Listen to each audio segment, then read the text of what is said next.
आपको लिए चलते हैं मध्य प्रदेश, जहां राजधानी भोपाल में आईआईए राष्ट्रीय अधिवेशन ट्रांसम का शुभारंभ हुआ है, जिसमें सीएम डॉक्टर मोहन यादव संबोधित कर रहे हैं। सुनिए।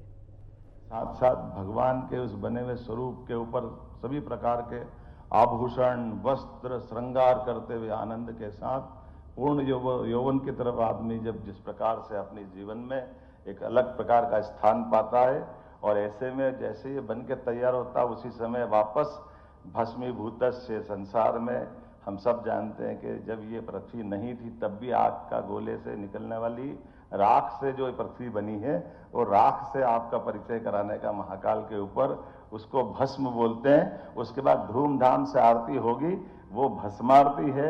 और जैसे आपके सामने भस्मारती संपन्न हुई, कभी आप अंदाज लगा लो कि 1-1.5 घंटे में बड़ी मुश्किल से सजा सुजू के भगवान को तैयार किया गया, लेकिन जैसे जल के सामने भगवान की रूप की शुरुआत की थी, आप ऊपर उठ के बाहर नहीं होगे, उसके पहले वापस जल से पूरा वैसे ही निराकार रूप बना देंगे। जो 4 बजे था वही 6 बजे मिलने वाला है।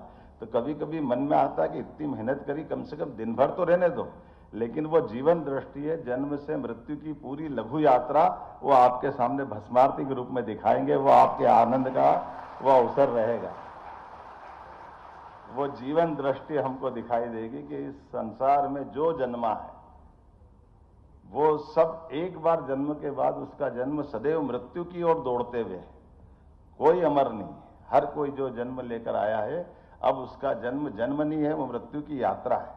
कोई आज पहुंचेगा, कोई कल पहुंचेगा, कोई परसों पहुंचेगा। जिसका जितना समय परमात्मा ने प्रारंभ में दिया है उतना समय उसके पास है। लेकिन इस सारे चीजों में वास्तुकारों में जब बात बोल रहा हूं और मैं मुख्यमंत्री के नाते से बोल रहा हूं, तो मुझे अपनी भूमिका का भी स्मरण है, जिसके कारण से मैं आपसे बात कर रहा हूं। मुझे इस बात की प्रसन्नता है। सबसे पहले तो मैं आपको बधाई देना चाहूंगा, आपके एसोसिएशन को बधाई देना चाहूंगा कि आपने भोपाल का, मध्य प्रदेश का चयन किया। मैं आपको प्रणाम करता हूं, आपका अभिनंदन करता हूं सरकार की ओर से। इसकी 2 भूमिका है। एक वर्तमान में शासन के व्यवस्थाओं का मैं अभी वर्तमान में पात्र अधिकारी, लेकिन इस नाते से नहीं, एक और बड़े कारण से भोपाल में जब मैं बात कर रहा हूं तो भोपाल में राजा भोज का 1000 साल पुराना वो वास्तुशिल्प का उनके अद्भुत नमूने आपको दिखाई देंगे, जिसके बलबूते पर काल के प्रवाह में हमारे वास्तुशिल्प की कितनी अलग प्रकार की उन्नत अवस्था थी, उसके प्रमाण भी आपको दिखाई देंगे। ये भोपाल का ताल आपको दिखाई देगा, जो भोपाल का ताल नहीं, मूलतः ये बांध है। अब इसकी कल्पना आप करें, बांध और तालाब में जो अंतर होता है आप सबको मालूम है। तालाब में जितना पानी भराओ, उस पानी के भरने की क्षमता ऐसी होती कि उससे बांध का रूप कब बनता है, जब वो पाल तोड़ के निकल जाए। लेकिन तालाब आपको कहने के लिए तालाब है भोपाल का तालाब नहीं है, ये भोपाल का बांध है। लेकिन बांध बनाने की 1000 साल पुरानी विधा भी कैसे थी, जो आज भी हमारे लिए समसामयिक होगी।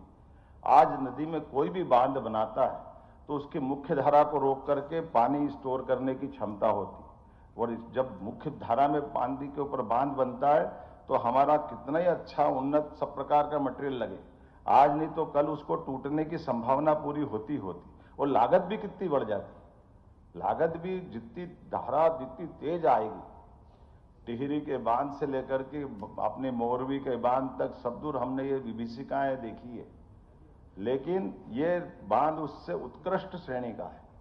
इसकी भौगोलिक अवस्था ऐसी कि चारों तरफ चट्टान में पानी रोक रहा है, कोई मुख्य धारा को नहीं रोका है, और इसका डिस्चार्ज बहुत छोटा सा अलग से, पानी का लेवल वहां से मेंटेन हो जाता है, लेकिन ये पूरा बांध भरा रहता है। ये आज भी ये विधा की जरूरत है बांध बनाने में, जिसमें न्यूनतम खर्च में अधिकतम पानी का स्टोर कर ले, और बांध की संभावना बहने की है ही नहीं। इसलिए भोपाल इस तालाब के पूरे नीचे बैठा हुआ है, पूरा बसा हुआ है।